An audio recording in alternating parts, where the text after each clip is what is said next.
In this video, I'm going to show you how to program a photoresistor. So the first thing I want to do is just to make a variable to hold which pin I'm using. So I'm going to go int, and I'm going to go photo pin equals. Now, you can use any of the analog pins, but don't use A0 because you have to use A0 to seed random. So let's use A1. Next, I want a variable to hold the value of what my photo pin has. So I'm going to go int, I'm going to go photo value. And I'll just say it starts off at 0. And that's actually it. We're pretty much set and ready to go. Now I want to actually make sure this is working. So I'm going to go into my setup and start a serial monitor. So serial.begin. And I'll use 9600. And now I can go into my loop.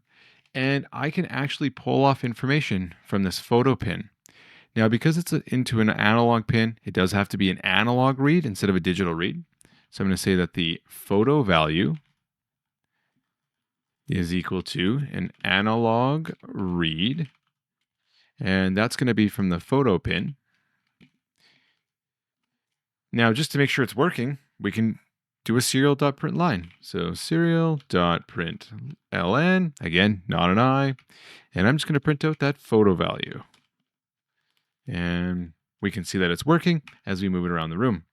So I can upload that to my Arduino, open up the serial monitor, and we can see we have a value. So if I point it down, it's quite a dark surface that I'm pointing to where I'm getting 20. If I point it up towards my light, here I'm getting somewhere between 90 and 100. If I can get right onto the light, it might get closer to 200. Each room will be a little different. How far you are from the light will be different.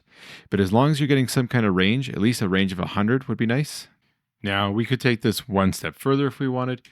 Instead of just doing a serial.println, we could say if the photo value is greater than 50, then I want to turn off my LED. So turn off LED. And I can just do it otherwise. Then I want to turn it on. Meaning, hey, it's dark. Please turn on my light. So I'll just say turn on LED.